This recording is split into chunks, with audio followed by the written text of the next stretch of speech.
Welcome to the Dynasty Dummies podcast. I am Zach Reed. I'm joined tonight by JMic at JMic Check.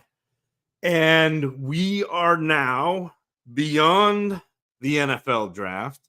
We spent last week hanging out with our friends over at the Dynasty Junkies. We did a really fun 2-round mock draft with the Junkies and with Andrew Cooper at Coop A Fiasco. It was fantastic. A lot of fun. You should check it out. It's over on the Junkies feed and the DAP Network feed because it's the DAP Network, if you will, and we always do. But this week, JMic and I are back. We are still in the throes of rookie season. I think it's funny because it's this marathon all the way to the rookie drafts, all the way to the NFL draft where we start back in September and November. And it's just this long distance road race to get you prepared for what you're going to see at the NFL draft. And then it's a sprint to try to get everything else out. And I think now we are kind of assessing, taking a lay of the land, figuring out where we are, and trying to give you better information rather than fast information. And I think you'll be better off for it. So hopefully we can accomplish some of that tonight. JMic, how are you this evening? I am splendiferous. I feel good about being able to reconnect with you on our space, our channel, if you will.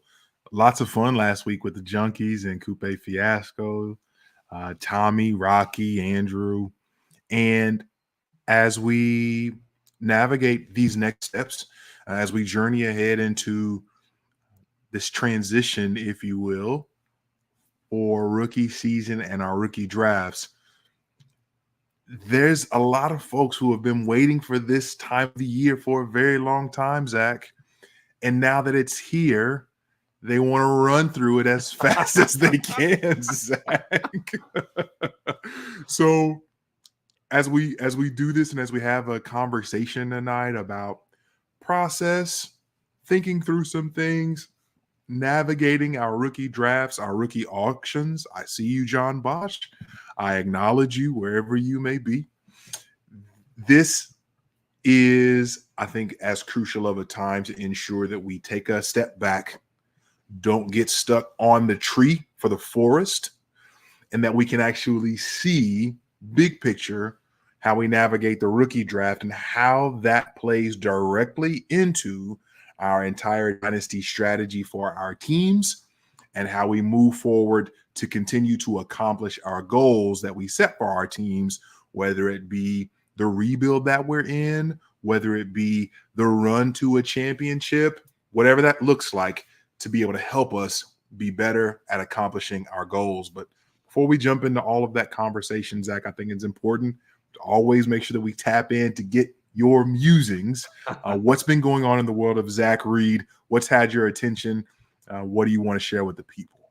So I started watching the show Dark Matter on Apple TV the other night, and the show is a secondary. Like it's fine.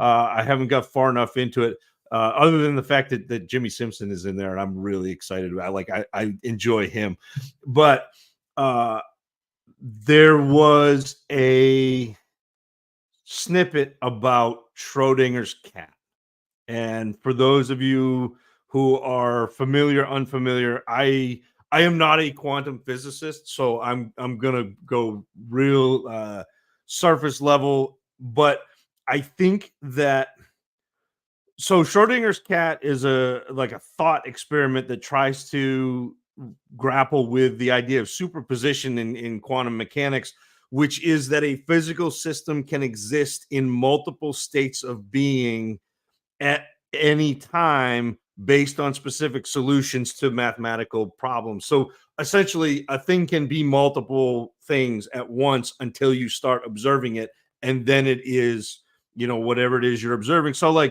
for example, sunlight is white light to the naked eye, to observable, but It's actually not. It's actually multiple different wavelengths of light that all come together to appear as white light. But if you compress them through a prism, all of a sudden you get a rainbow. You get Roy G. Biv, and you get all of the colors refracting, even though it is in one state of observation something, and then in another state of observation something completely different, and it's both of those at the same time all of the time, depending on how you're observing it. And that's Schrodinger's cat. Schrodinger's cat was originally a critique of the idea of superposition and like how absurd it is that things could actually be multiple things at once. And the thought experiment is a cat in a box with a flask of poison, a radioactive isotope connected to a Geiger counter, and it's all inside a sealed box. And if the Geiger counter goes off, it breaks the sealed flask of poison. The cat dies, but the box is sealed, so you don't know what's going on. And so Schrodinger argued that the cat is half alive and half dead. It exists in both states, which is absurd because a cat can't be alive and dead at the same time, which was his point. But it became this phenomenon. It became this huge thought experiment where you have both states of existence at the same time. And I think, and I'm glad you bore with me, I think that's where we are with rookies right now. I think we have Schrodinger's rookie class. I think it's not super flex. I think it's superposition, because currently all of these rookies are in that state. They're all simultaneously superstars and they're all simultaneously busts. And we don't know what they are until the box is open and we can see what state they exist in.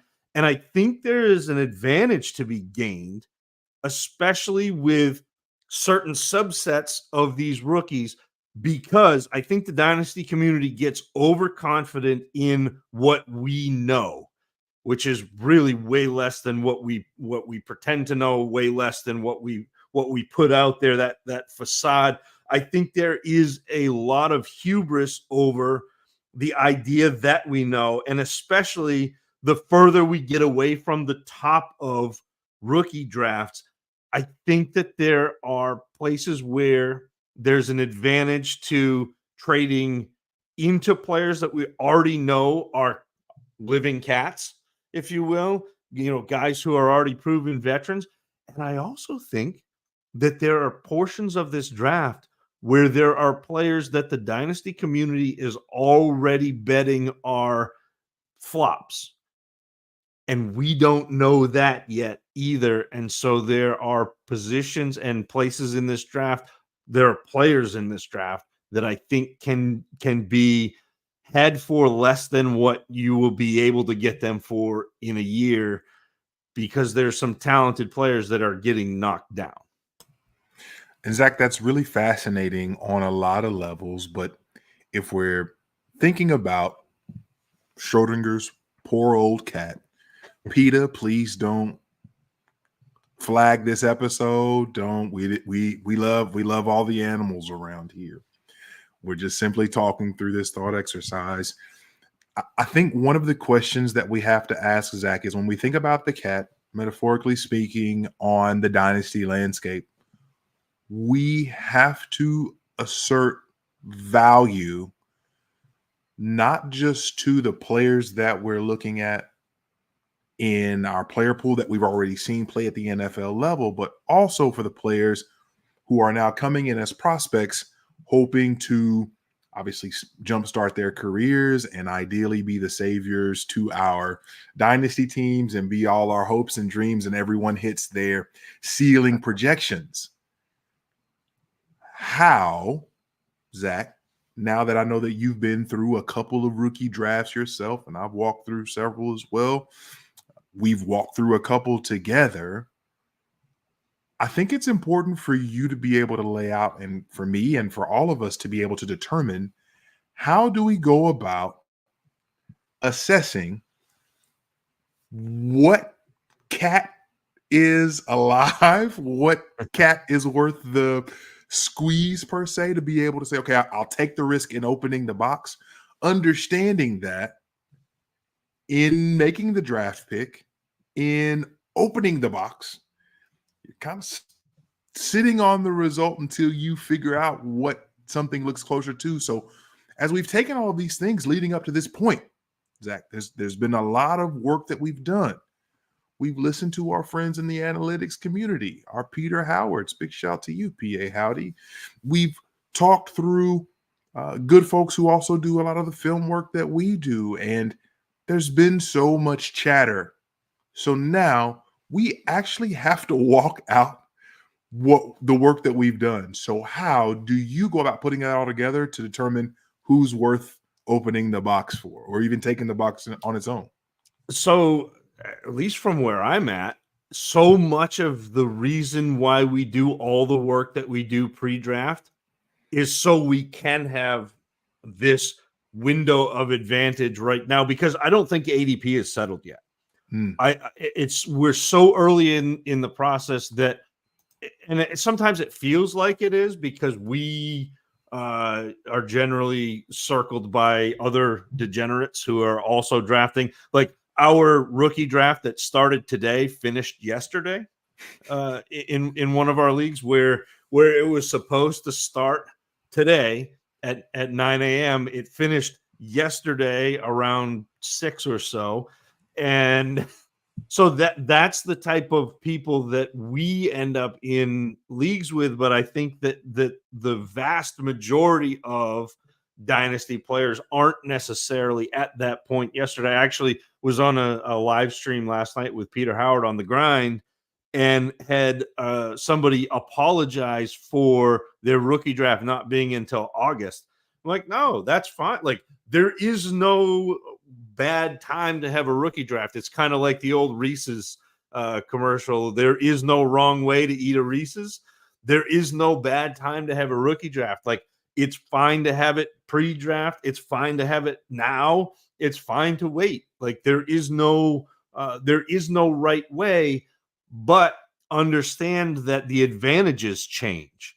The further toward the season you get, the more the NFL tells us about these players. You get rookie mini camps, which are happening now.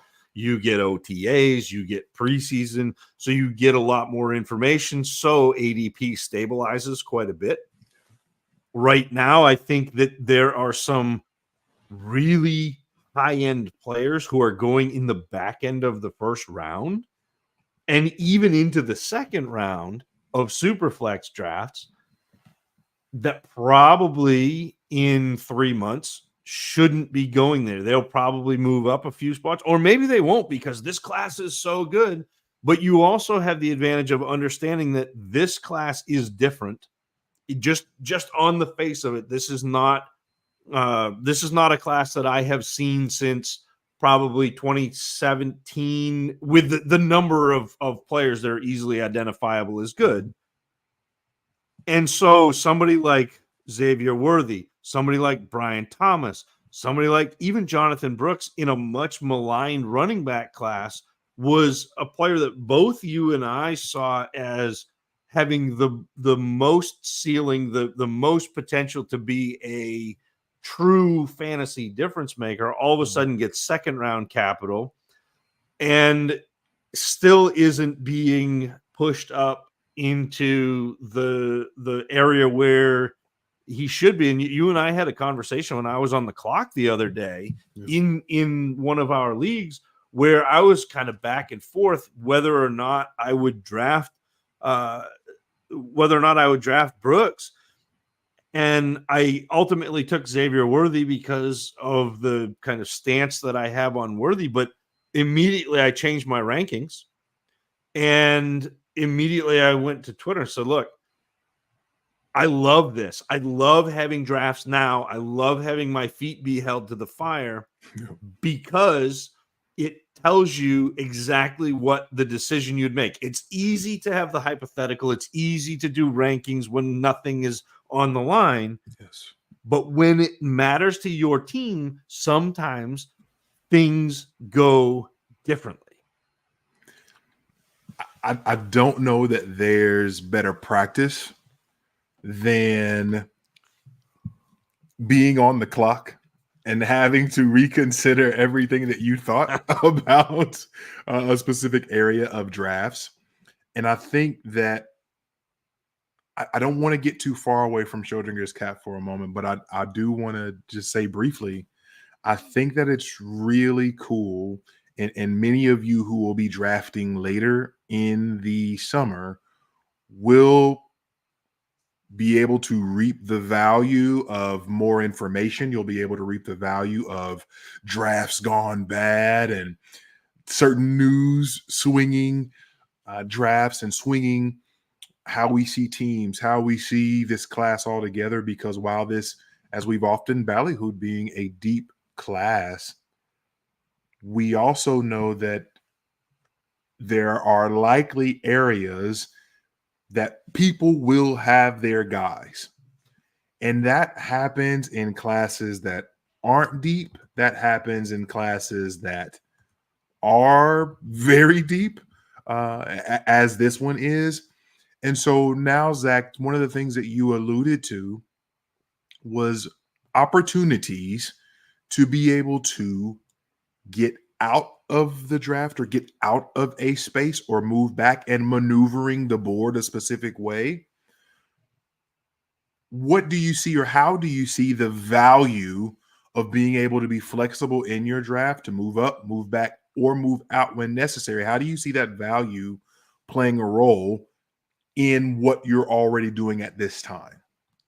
So for me, it's about identifying kind of ranges and again listening to and being on Twitter, listening to podcasts, listening to people talk, listening to the league chat, and also I do this similar to how I talk with you.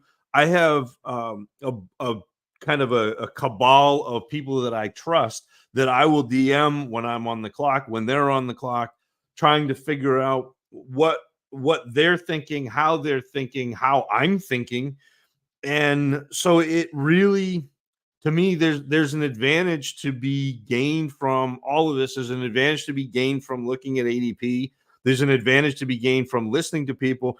And I think that because this class has been talked about for such a long time as such a good class, that gives you an advantage if you're looking to trade out, because all of a sudden those, mid firsts sound enticing. All of a sudden, even mid seconds sound enticing. I'm not sure they are, but they sound it.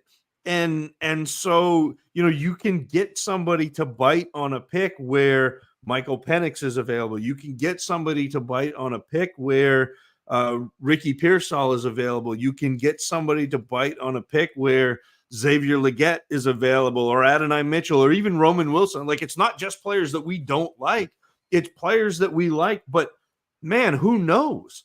And so I think that is one of the advantages. And even players that I do like, even when you're talking about players like Drake May and McCarthy and Odunze and Xavier Worthy, like, there is a range there where if you could trade into a player that you are hoping that these players become, you absolutely do it. Even though Rookie Fever says, I want the next big thing, if you already have that thing and you can acquire, a player with Odunze or with a Worthy pick, like, you're making that move because it makes sense to have. I mean, it's the bird in the hand. It makes sense to have the player who is already proven, is already productive.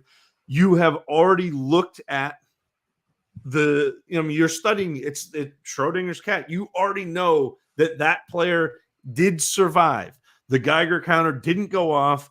If you're looking at players, it's if you can get into a Garrett Wilson, like, he is good. If you can get into a Garrett Wilson who didn't really do a lot last year, but you can get into him because somebody thinks Rome Odunze is in the Malik Neighbors and that upper tier Marvin Harrison, then you do. And the same thing for like Marvin Harrison and Neighbors. If you can get into an Amon-Ra St. Brown or a CeeDee Lamb or a Chase, somebody like that, I will give up Marvin Harrison for those players because they are already what you are hoping, and some people are guaranteeing that Marvin Harrison will be. And there isn't a guarantee. But you already know what CeeDee Lamb is. Mm-hmm. Yep. You already know what Jamar Chase is. You already know what Amon-Ra St. Brown is. And to me, I'll take the player who is already proven.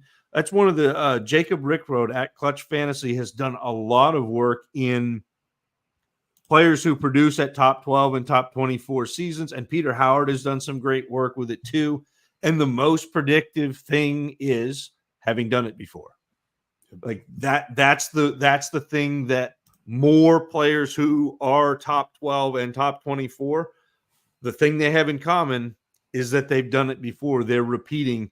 And I don't have the exact numbers of players. Like that's a Peter Howard thing. And maybe I can beg him to do another podcast on that. He just did an awesome one on rookie hit rates and how hit rates are. It's Schrodinger's hit rates. Hit rates are simultaneously a fantastic way to think about things and a terrible way to base what you think about a specific class because it doesn't apply specifically. It applies very broadly. And so there are a lot of edges to be gained understanding that we're going to be fallible. And there are also a lot of edges to be gained where maybe we did know something. Brian Thomas right now, specifically Brian Thomas, is going at the back end of the first round. I literally just had a tweet that came across my timeline that said, Brian Thomas fell to me at 112. Like, that to me is wild. One, because we had Brian Thomas as a clear top 5 in a fantastic class and in a tier with Odunze and Xavier Worthy. Brian Thomas was drafted 23rd overall. So he got first round capital. He ended up in Jacksonville with a quarterback that we have been excited about in the past, even though last season was not one of the shining spots in his career. But if you can get into Brian Thomas for what the 112 is worth, and it is still that, like, the back end of the first picks are not going for as much as the early first. And if you can, I mean, one of the I think most brilliant moves you can make in this draft right now is if you have a top 3 pick, you can move back.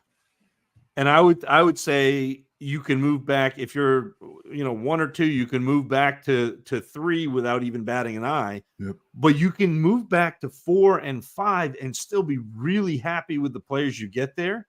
And if you can pick up the 112, the 111, all of a sudden you have turned a one high-end asset into what I believe is 2.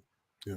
And I know it's a hard thing to do because you're looking at, I got Caleb Williams, or, I'm going to get Marvin Harrison. But I think that the gap between Harrison and Neighbors doesn't even come close to the fact that you're getting Brian Thomas in that deal. Yep. And that's part of that experience, Zach, that you were alluding to earlier. And I have a quote from my mentor, Ford Taylor. He's told me this before, and I couldn't remember for the life of me, but I remember that he also wrote it in a book that he wrote a while back. And he says, experience is not the best teacher.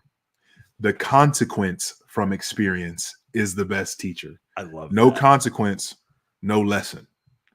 And end quote, if necessary. The understanding that the consequence from the actual experience, and again, when we think consequence, so often it leads people to think negative connotation when in all actuality, consequence is simply the result of what took place. And that can be positive in some instances, it can be negative, and obviously can just be neutral when we think through that as well. And so as we navigate and as we continue to, I guess for lack of a better term, blaze the trail of this draft season, it is crucial that even though you go into your draft with a plan, understanding that this is the frothiest market for rookies that there will be in the entire calendar year. And I know many folks have said this, but the first person that I heard talk about this several years ago was our dear friend Kyle Lebrecht. And Kyle was the one who helped me to understand the wavelength per se, or the bell curve, that the rookies mean the absolute most to every dynasty player this time of year. And it's not necessarily just because of the excitement that they bring, but also they matter because of the landscape of the NFL that we have already without them. And so if we're leaning into, you want to get back in on the likes of a Jalen Waddle, who many, interestingly, are souring on in the market, this is likely the best time for you to be able to get in on a Jalen Waddle when we're looking at 10 wide receivers that went in the what did we say? Jalen Polk was like wide receiver 10 or 11 in terms of pick wise. So he's like the 11th receiver off the board. What was it, Zach? And he was 46 overall. Yeah. It's wild. Like, it's 5 picks into the second round, and there are a plethora of wide receivers that in all likelihood people will be pretty excited about and will likely, in many instances, give you a great return to be able to take on a Jalen Waddle, and even the veterans of this time. And I know that lots of folks have probably talked strategy and put a lot of names to it, but I say all this just to be able to help paint the picture a little bit. The trades that you see during this time of year are fascinating on so many levels, because it's almost as though the other 10 months of the year where we're operating in this dynasty sphere, it's like all of that gets tossed out the window, because right now we are dead set focused. I mean, Kentucky Derby blinders on, that the only thing that matters is this rookie draft. And again, this is to be able to help us understand and remember, we are not focused specifically on this tree of the rookie draft. We need to think about the actual forest of how our team navigates its own dynasty leagues. Yeah. And this is because you said that, because everybody's eyes are back to their leagues, back to the rookie drafts. This is probably the best time to trade. Yes. Period. Yes. Regardless of whether you're trying to get into the rookie draft or not, this is the time where everybody's interest is turned up to 11. This is the time when if you have rookie picks that you think you can get out of, you mentioned Waddle. I think that there's a really great opportunity to get into somebody like Devontae Smith here. Yes. I think there's an opportunity to get into somebody like T. Higgins. I think there's an opportunity to get into Ayuk and Debo, because you've had negative reports all the way up through leading to the draft. Well, they could be traded. They could be traded. Guess what? They're not. But those negative reports are still ringing in people's ears, and people are turning to the rookie drafts. And especially if you are, and this is going to sound counterintuitive, but if your team has not been competitive, this is a great time to make your team competitive, even if you don't have, even if you don't make rookie picks, because the frenzy for these rookies allows you, and that's why we talk about adding picks a lot, and we talk about the fungibility of picks, because up until this point, if you have a specific player, there may or may not be a market within your league for that player. And I will guarantee you that it is going to be a smaller, a narrower market than will be for the picks, because everybody in your league at this time of year wants and can use rookie picks. Not everybody in your league will want or need specific players. And so this becomes such a fun time, a fascinating time to make moves. And I mean, JMic, you've seen me navigate around rookie drafts. We've had a couple together, and I make more trades inside a rookie draft, and not necessarily always 4 picks, but a lot of times 4 picks. I make more trades now in the weeks that I have my rookie draft than I will in the other 49 weeks in the year. And it's not to say that I don't try to make trades, but this is the point where everybody, the hairs are all up, the radars are firing. Everybody is locked in on their dynasty team and the next big thing. Yep. We all are chasing after our golden ticket, right? We all want our Willy Wonka, Charlie moment. I've got a golden ticket. Like we want that so much, and with the promise of renewed hopes for rebuilders and continuing dynasties for champions alike and everybody in between, this is the opportunity when everybody comes back to the table, like as you said, picks or not, everyone comes back to the actual table to put eyes on the actual league. And so it's almost a owners meeting of sorts, if we're correlating it to the NFL or baseball's hot stove. In what do they call it? Winter meetings. The winter meetings. Yep. Yeah. Yep. This is what this is. Everybody's back here again. And you never know when that one guy in your league who checks in, just during the season to be able to set a lineup. But then you see that since the league ended, he hasn't logged in on MFL for 96 days, or whatever the case may be. This is the opportunity to be able to take advantage of that. So, Zach, I also want to explore, if we can, something that I thought was brilliant that Tommy Blair brought up on our conversation last week on the Junkies.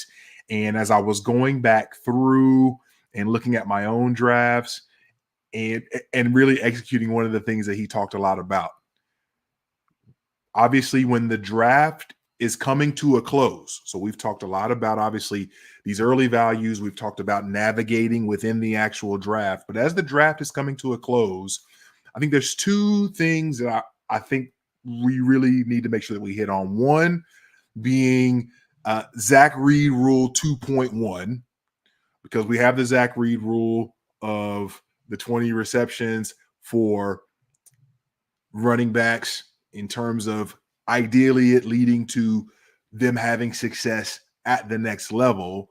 Zach Reed rule 2.1 states, and I'm paraphrasing because I don't have the book out currently, but I'm paraphrasing, and it says, if you have the opportunity later in your drafts for players that you really are excited about, you can take the opportunity to buy on credit. I want to explore that. And maybe we can come back to Tommy's piece. I'm not doing the best job of hosting right now because I have 2 competing thoughts. Cognitive dissonance is going crazy right now. Let's stick with Zach Reed rule 2.1 first. And then I want to come right back to Tommy's point, because I think that's even more fun, because they both have to do with the end portion of our drafts.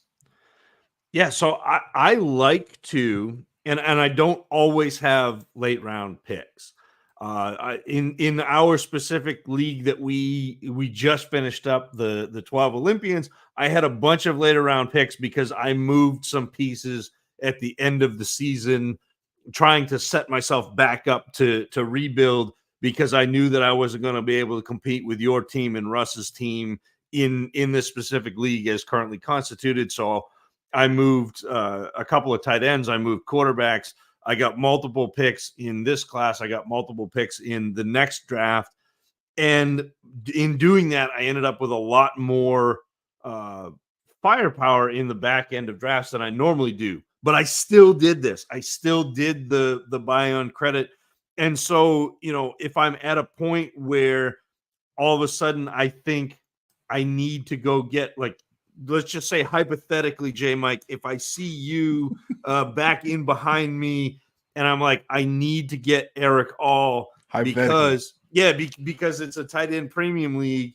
And I think Eric All is one of those, fourth round players that could actually end up being a producer down the line. And with tight ends, I'm willing to wait a little bit longer, which is good because his situation currently in Cincinnati, it's fine, but his situation could change by the time he's ready to be a producer. And so I can go make a move where I trade a future fourth. And sometimes it happens that people just don't have anybody left in the class that they want. And so you can get it for the next year's same round. Often what I will do is I will identify a second or a third round pick, and I will say, I'll give you a fourth, and I will give you next year's, second or that same round. So if I'm attacking a second round pick, or I think I did that to get into maybe Jatavian Sanders at the back end of the third, where I traded out and traded back into the pick that got Jatavian Sanders by offering next year's third and a fourth, like that sort of thing. I love doing that because you know what? Next year, I'm going to have 2026 picks to continue to buy on credit. So it just doesn't stop. You're just pushing that back out. You're paying off the balance, but you still have that, that credit that keeps coming in. And I think that's one of the things that gets missed in multiple levels, because I think people get upset when they miss on rookie picks. They think that they've hurt their team. They haven't, because these rookie picks just come back around. Like, you have next year's picks and the year after and the year after. They're replenishable assets.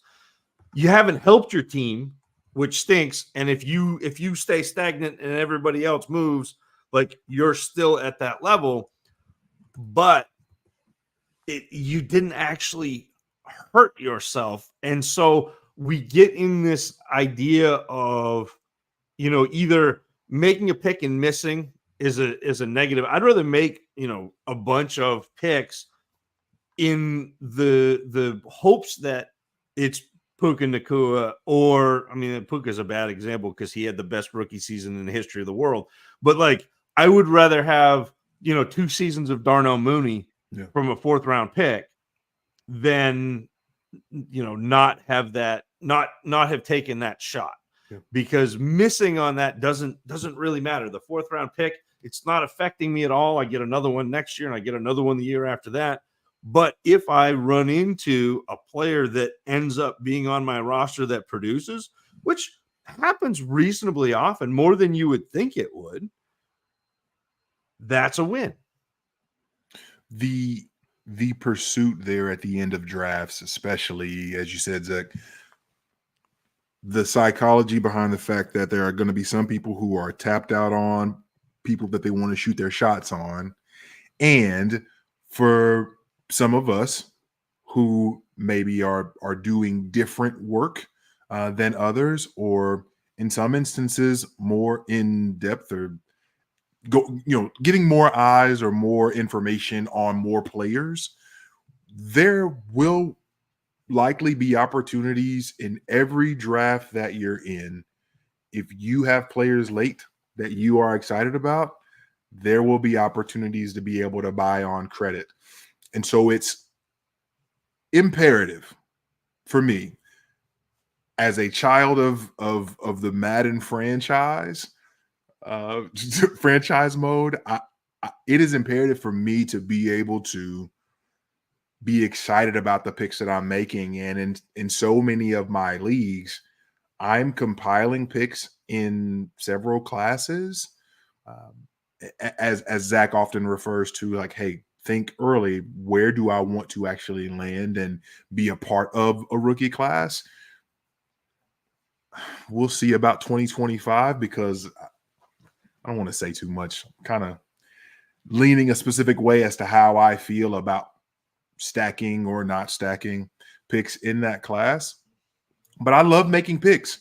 I love being able to put the work that we've done, Zach, on a several month basis and all the conversations that we've had and all the smart minds that we get to take information and glean from. I love being able to make picks, and I love being able to leverage these picks to do other fun things, like get into other classes or get into players that aren't in this draft that are actually NFL veterans. And I think that helps dovetail into the juxtaposition that I often have with this, that Tommy made me look square in the face and make a pick in a league that I did not want to make, but I consider Tommy an incredibly sharp mind. And even when I don't agree with something that he says, I find value in understanding that his perspective is one that is well thought out. It is not made off of a whim. And he is someone that I dearly love being in a league with and talking with, because he is far more analytically driven than my social creative mind is.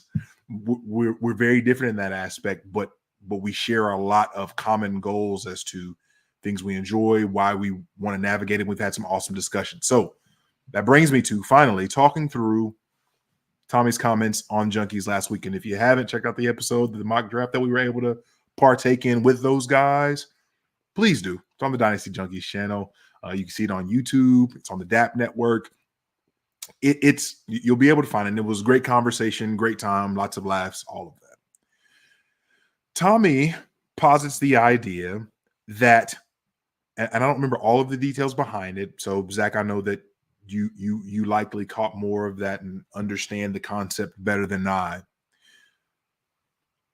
Tommy posits that when we get toward the end of our drafts in these latter rounds, fourth rounds, whatever the last round of your draft is, it's a great opportunity to be able to draft a player that you don't particularly believe in, because it allows you down the line, when we're looking a year at the end of this season, and even as we look into seasons thereafter, it allows you to be able to look at that player objectively and say, okay, this year you did absolutely nothing for me.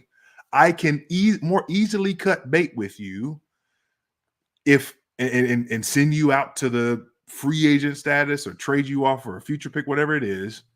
I can more easily do that than if I have a player that I'm deeply in love with in the fourth round that I believe can be something. I believe, and it wasn't necessarily the case last year, but I know Sean Tucker didn't test great, but he had decent film, and there's opportunity in Tampa. I mean, maybe, right? And so we hang on to these players for 1, 2, 3 years as roster cloggers, and we don't cut bait with them. I ended up drafting Isaac Garendo and taking a video screenshot of it to send to the group that we drafted with last week. And I said, hey, more or less, Tommy, I blame you for this. I blame you for taking Isaac Garendo on this team. Just understanding very clearly, obviously, as a Louisville player, he has a very short leash with me. But also understanding that there's value, and if he hits, great, I can be able to do some fun things maybe. And if he doesn't, I can more easily get rid of him, as opposed to thinking and hoping and wishing upon a star that he's going to become something. Where do you stand on that whole idea, Zach? So I think that I love the idea, but I want to build off it. Let's do it. I love the idea of taking players that you don't necessarily love, but I think the caveat is you need to have people that you and I value a lot of analysts who don't think the same way that I do. There are people who have really different opinions on this class, really different opinions on specific players in this class, and I still value their opinions. And those are the players that I want to take. I don't just want to take a player that I don't like or don't care about, but I want to make bets on players that people that I listen to and people that I respect and people who I think do some seriously good analysis. That my Jalen McMillan pick. Yep. In that round. Like, I really wanted to go take Rasheen Ali, and you ended up taking him later. Like, that was a Rasheen Ali pick, and I was like, you know what? There are a lot of people that I really respect who think that Jalen McMillan is going to be successful. He is in Tampa. There is some rumblings that Tampa may move on from either of their wide receivers, although I think Evans re-signed. So like, that's probably not happening, but it's picks like that again, I think I don't always have to bet on me, but I'm always going to bet on my process. And my process is sometimes listening to people who disagree with me and understanding that I can be wrong. I am exceptionally fallible. I mean, I had this conversation on Twitter with Tommy Blair, with Tommy FF Tommy B, and with Tyler Gunther from Dynasty Happy Hour, and Tyler had tweeted out a bunch of absolutes that he'd heard on different shows, and I said, well, to be fair, 4 out of 6 of those are pretty well right.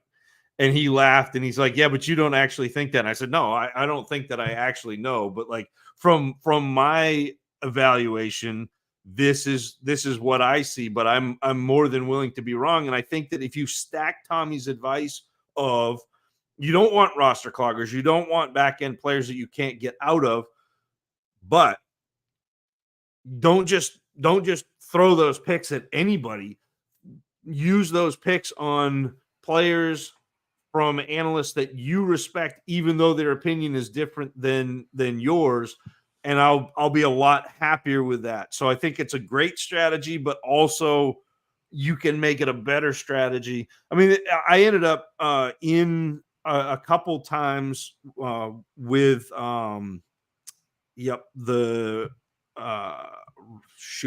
running back from Kansas City, whose name escapes me right now, but he's an absolute Pacheco.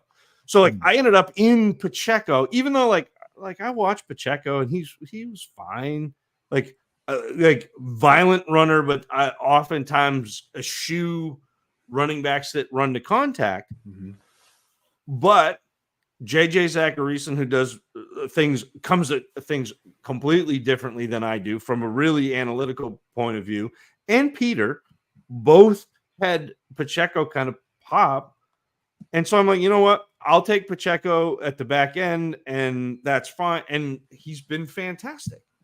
So it's things like that. And if he hadn't been fantastic, I could be like, oh, Peter's an idiot. Or, well, JJ got that one wrong. You know, and no skin off my nose, but also, you know, being able to identify players that have some merit to buy in on.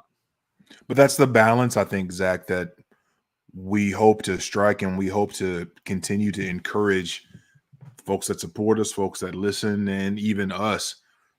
We want you all to continue to refine your processes, continue to refine the work that you do, the voices that you allow to impact your processes and how you go about navigating. I feel like I've said that word a lot as you go about traversing through your leagues.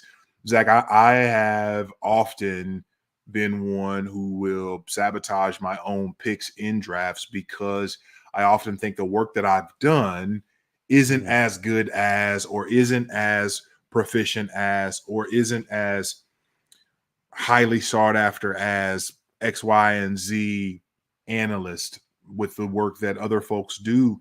And I think that this year is finally one of those years where I feel as though I have struck a very good balance between, hey, I know that I've done the work in these specific spaces, and there are upside cases and there are cases for some of these players that maybe I don't see, but I hear where people are coming from, even though I don't really believe fully that this is going to happen. And that was 100% the case with the Isaac Garindo pick.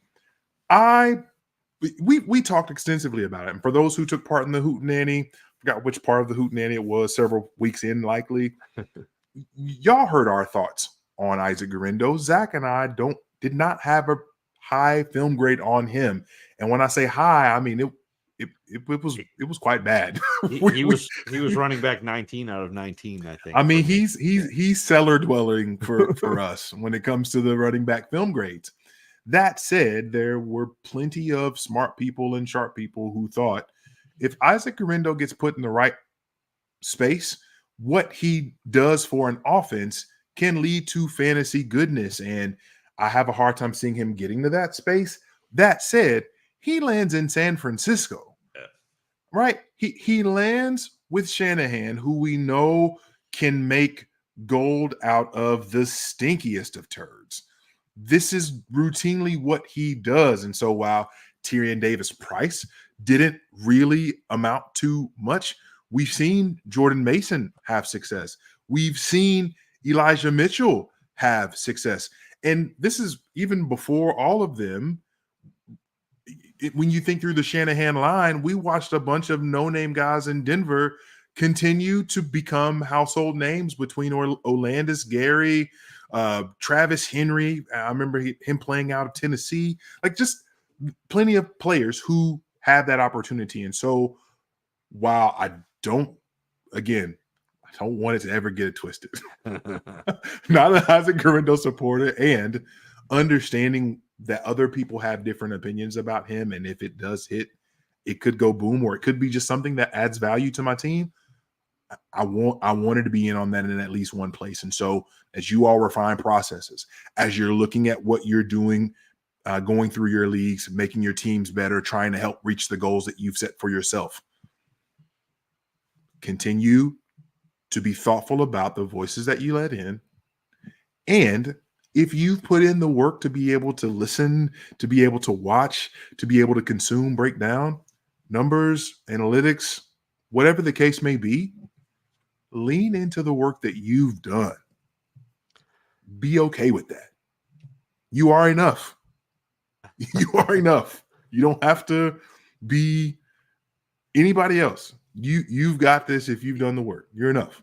In my mind, I go back to a baseball metaphor where if I'm going to get beat, I want to get beat on my fastball. That's it. And that's so if you consume content, if you have a process, if you're actually doing film study, or you are actually putting in the work, and you have a model, or you have a way to identify players analytically, like, and you dial that in, you're going to be a lot happier missing with your process than missing with somebody else's process, and having the player that would have been your process hit. And so that to me is like, I don't mind. And especially the more leagues you get into, the more picture making, sprinkle that in, like, absolutely. If you're, spending thirds and fourths doing that sort of thing, I think that's fantastic. Again, if I'm in the early rounds, rounds 1, round 2, I'm going to try to get beat on my fastball. I'm going to do my analysis.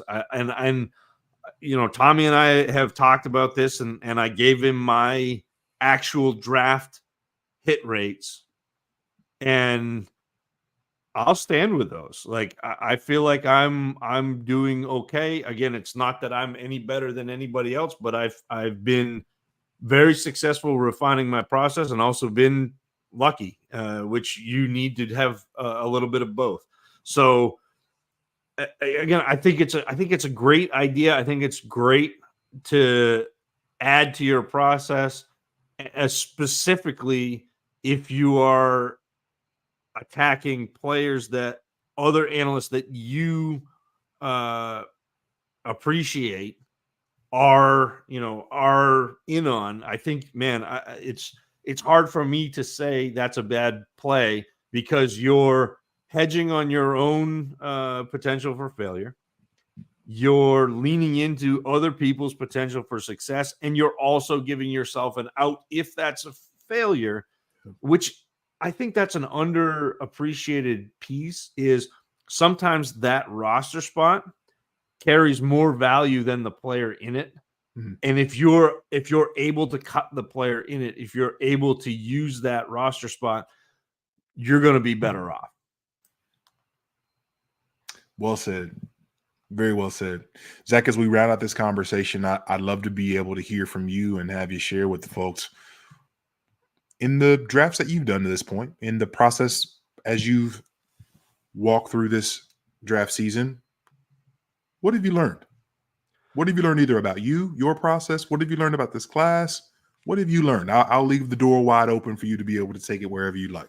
Well, so you pointed this out very, very clearly during our mock draft with the trade addicts, with the Dynasty Junkies. Sorry, and it is Brock Bowers for me is a top 5 pick in this class. Mm-hmm. Brock Bowers is the best tight end that I have watched, and I know I've said that in multiple occasions. Brock Bowers is a first-round tight end for me, which does not happen. The last time we talked about a first-round tight end, I fought the Kyle Pitts. I fought it, and then decided that if everybody was taking him top 3, he's worth taking to trade because immediately he becomes multiple first-round picks instead of one. Yes. So it was a strategy pick, not an actual draft for your team pick.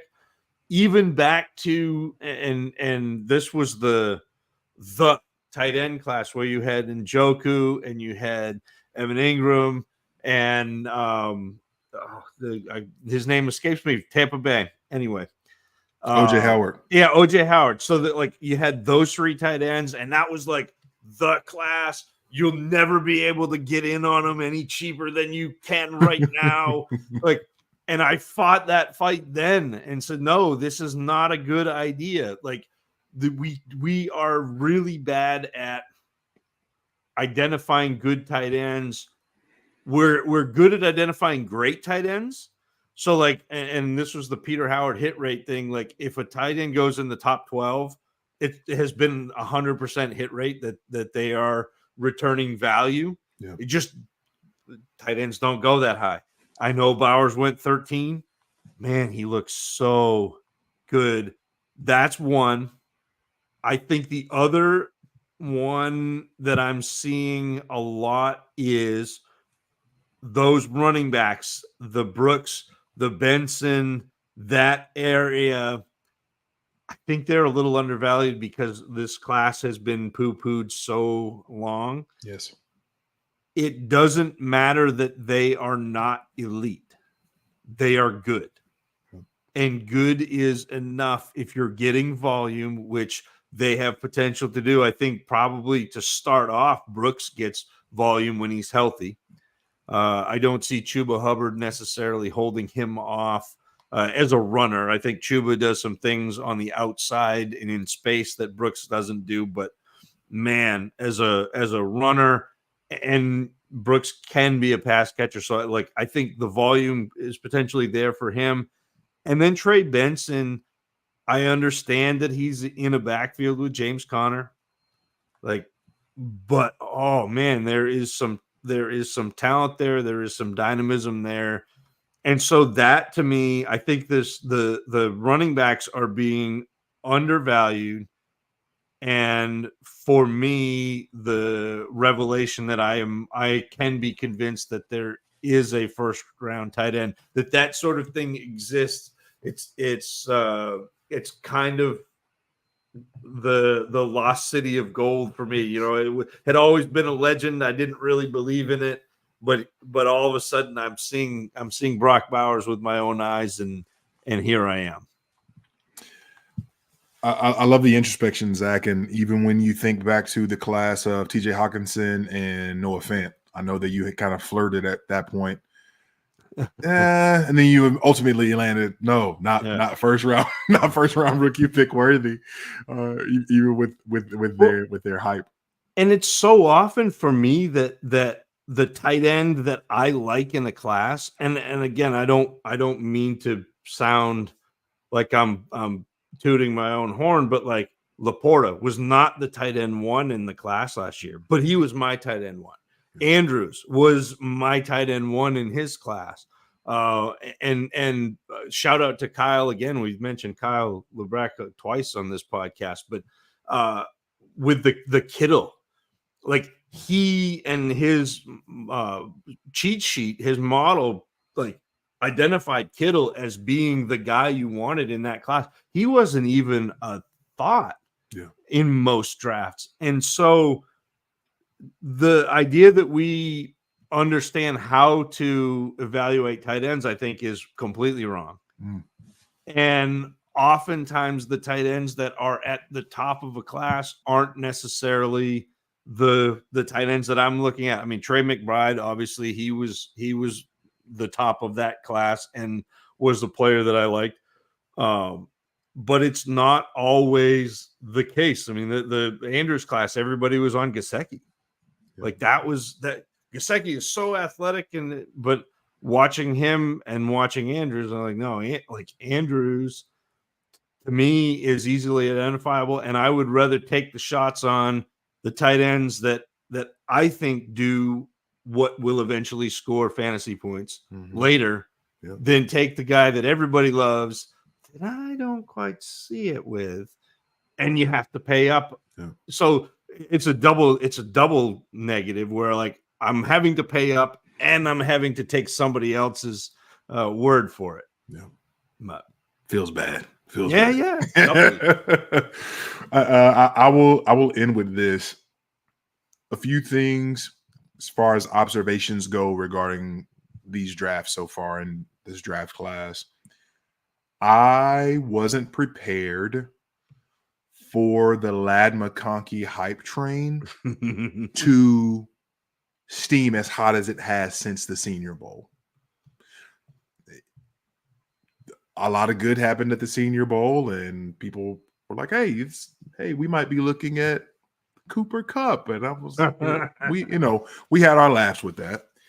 And now, coming off the board as wide receiver 9 in the class in terms of the real NFL draft, the second pick of the second round, I wasn't prepared to see Ladd McConkey going 110, 111, 112 in some spaces, going ahead of the likes of sometimes Xavier Worthy, going ahead of Trey Benson. And I like Ladd McConkey. I actually, strangely, am excited about what the Chargers are doing. And I actually think Herbert's going to be better than how people are projecting him. But that conversation is neither here nor there.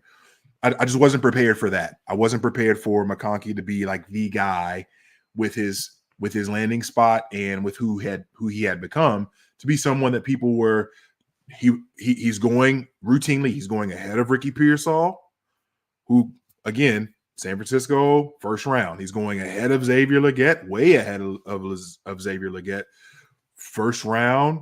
Carolina. He's going ahead of Keon Coleman, who went one pick before him, who's paired with Josh Allen. And he's going ahead of Jalen Polk, Adonai Mitchell. Like, he's going ahead of all those guys. I was not prepared for that, Zach. The other thing that I wasn't prepared for, Ray Davis. You and I liked him a lot. I thought in most of my drafts I could be playing the ADP game and position myself to be able to take him in certain formats and take him later than I thought the second round. I thought that I'd be able to get him in many of my early thirds. I think maybe I had the opportunity in one league to be able to get him in the third round, and I was playing around with the board and doing some weird things, and I ended up missing out. I I think I've had 5 drafts, Zach, that I sent you in terms of as we were talking through some things. I have 0 Ray Davis because he's going mid-second. So that whole group of guys, the Corum, Lloyd, Wright, that kind of triumvirate that goes after Benson and go obviously after Brooks as well. Like Ray Davis has kind of shot up into this really unique area of Ray Davis, Jermaine Burton, and Roman.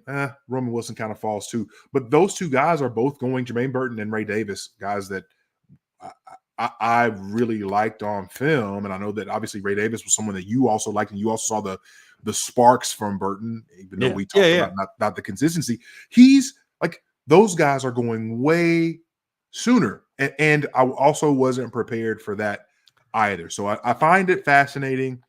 And this class has taught me a lot about, again, remembering if there are players that you really want to lean into, like you can try to play the game if you want, but when you play, we say play stupid games, win stupid prizes. You come out with 0 Ray Davis, and it's a sad feeling. But I think those, especially Davis and maybe Burton too, it's this early, again, the early wave. Yeah, it's like being in best balls, at the beginning when things open up and you only have the degenerates. Yes. So the board looks completely different. And then you have the influx of all these other leagues. And maybe it's because, and maybe you don't play in any leagues where it's going to matter because you're playing in leagues where everybody's plugged in. Like Ray Davis is really good. The landing spot was not great, but I think he is a fantastic player, and he absolutely fits what Buffalo does. He just fits what Buffalo does so well that they got Cooks there in front of him, who is like a compact version of what Ray Davis does. So it's, I don't know. Like, I think that it's a function of you're playing in sharp leagues, but not everybody will be sharp in every league, and not all of our listeners are going to be drafting now. I think by the time you see ADP in June and July, it's going to be, I think players like Adonai Mitchell, players like Leggett, players like Coleman, even Polk may get pushed up above that group, which all of a sudden moves Davis necessarily down into the third. Like I've got him right now at pick 23, so that would be the 211. So like back in that area, but you're not necessarily like he's going sometimes earlier than that. And I don't think that there's a specific spot for some of these players. And that's the other thing is ADP is not subtle, but there's not spots for some of these players. McConkey is one. You see McConkey go all the way up at like 108. You see McConkey go all the way down at like 204. Like, so that there's no kind of continuity. I think the quarterbacks are like that. Sometimes I've seen JJ McCarthy go at like 104. Yes. I've seen JJ McCarthy go at like 112. Yes. And the same thing with Penix and Nix and Drake May. Like Drake May is one of those, like sometimes he goes up early. Sometimes he's second round, which I guess. So we're still in flux, which I think is why it's important to do work pre-draft and also listen to voices that you trust post-draft headed into your rookie draft. I like that. I saw Puff Pass Kick with who are your 4th round rookie targets, and you said Kamani Vidal for sure. Sometimes I'll even go up and get Vidal around early just to have him. And I love Rasheen Ali. I know I did the open last week, and I think he's a 4th round flyer that's worth taking a shot on too in Baltimore's offense. 100%. Low key, I didn't tell you about this, Zach, and I know we're running here. I went back and did the Tyrone Tracy watch. I really like him in New York. Yeah. I'll just say that. Now, offensively, I don't know, but just from a situation standpoint, in terms of ambiguous backfield opportunity, so on and so forth. I mean, right now we're looking at the likes of Devin Singletary, obviously, who they signed, and Eric Gray, our guy from guy last year that we liked on film. I kind of like Tyrone Tracy in the 4th round as well. So I think, as we predicted, these drafts are going to be a lot of fun when we get past. I mean, even at the top, these drafts this year are fun. We're looking at a lot of talented players. We're looking at a lot of pretty good capital for so many players. And even the players that have gone later, they got fun landing spaces. Yeah. I know people love Malik Washington, even though it's the 6th round. He lands in Miami. Same for Taj Washington, who I would went say around Ron later, Washington. also to Miami, right? Jacob Cowing, who we like what he does in the short area. He lands in San Francisco, and they already took Ricky Pearsall. And what does that mean? There's lots of fun to be had with this draft. We haven't even touched on. I mean, we did dip our toe in the tight end piece. I'm not going to get a whole nother conversation going. Zach, I'm loving our conversation. This is, I feel like, exactly what the doctor ordered when we're talking about moving the conversation forward in these rookie drafts, how we spin this forward in our dynasty leagues. And I think that we've given folks a lot of fodder to be able to chew on, digest, and be able to ideally go out and execute awesome plans in their own leagues. So this has been a treat, man. I'm glad we're back in it, even though it's not the Hootenanny. I'm glad we're back into it. Yeah, it's been fun. There's so much going on and so much. This is a great time of year because we got more information and things are happening, both rookie drafts, trading, your leagues are back plugged in.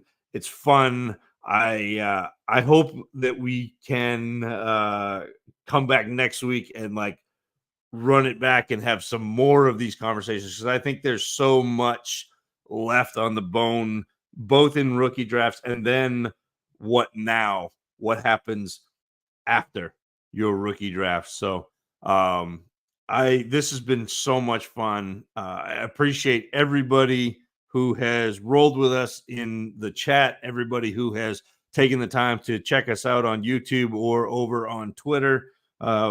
We absolutely love that part of it. It's my favorite thing and it's so humbling that there are people who want to come ride with us, want to hear what we have to say, want to be part of this conversation.